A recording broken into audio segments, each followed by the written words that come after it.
Behind fences, inside backyards, and across roadside attractions in America, live some of the world's most powerful predators. Tigers in suburban garages. Lions in makeshift cages. Leopards kept as pets. Cougars walking on leashes. Right now, it's still legal in parts of the US to privately own big cats. But that may soon change, because the US government is considering a nationwide ban. And it's raising a fierce question: is banning private big cat ownership truly fair, or is it going too far? Let's start with the facts. There are an estimated 5,000 to 7,000 tigers living in captivity in the US. That's more than exist in the wild across the entire world. Most of them are not in accredited zoos or sanctuaries. They're in private homes, roadside exhibits, traveling circuses, or shady breeding facilities. Some are kept legally with permits. Others are hidden in basements, barns, or backyards, far from any regulation. This chaotic network of ownership has existed for decades, often in legal gray zones. But as high-profile cases and viral documentaries bring attention to the issue, lawmakers are stepping in. The Big Cat Public Safety Act was introduced in Congress to fix this. It aims to ban the private ownership of lions, tigers, leopards, jaguars, and cougars. It also restricts direct contact, ending tiger cub petting and photo ops. Supporters say it's about safety, ethics, and conservation. Opponents say it's government overreach and a threat to individual rights. So, is banning big cat ownership fair? Let's break it down. From a safety perspective, the answer is clear. Big cats are wild animals, not oversized pets. They may appear tame, but they retain all their natural instincts. Over the years, there have been hundreds of attacks on owners, visitors, and emergency responders. In Ohio, 2011, a man released 56 exotic animals, including 18 tigers, before taking his own life. Police were forced to shoot nearly every animal to protect the public.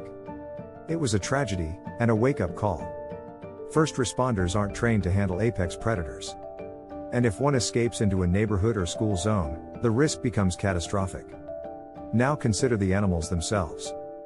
Big cats in private hands often live in cramped cages with no enrichment. Many suffer from malnutrition, disease, or injuries from improper handling. They're bred for color mutations, like white tigers, with no regard for genetics or health.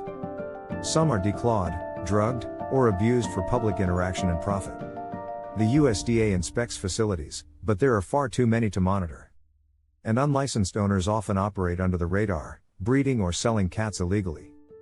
Banning private ownership would help end the cycle of neglect and exploitation. Then there's the conservation argument. Most privately owned tigers are not purebred and have no conservation value. They can't be released into the wild. They don't help wild populations recover. In fact, the US tiger surplus may fuel illegal wildlife trade abroad. When captive cats are killed, their parts can be trafficked, contributing to the demand for tiger bones, pelts, and exotic trophies. Shutting down private ownership reduces this risk and strengthens global conservation. But not everyone agrees with the ban. Some breeders argue they're preserving rare genetics or offering public education. Others say it's their constitutional right to own exotic animals on private property. They claim that most attacks are exaggerated, and that responsible ownership should not be punished. And then there are the licensed sanctuaries and caretakers who fear the law could be written too broadly and affect legitimate rescues.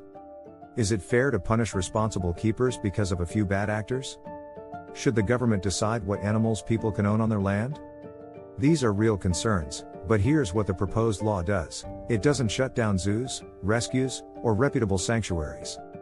It allows current big cat owners to keep their animals, as long as they register them and stop breeding or selling them. It targets the future breeding, trading, and exploiting of big cats, not their humane care. In other words, it's not about confiscating animals.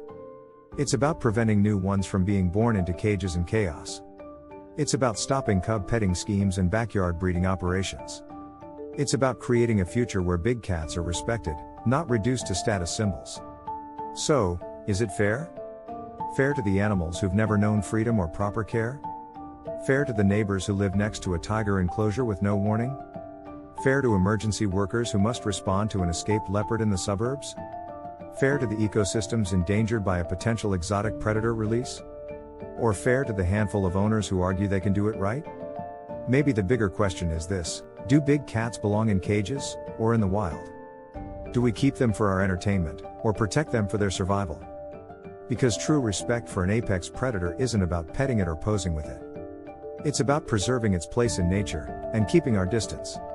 So if the US government bans private big cat ownership, maybe it's not just about laws and rights.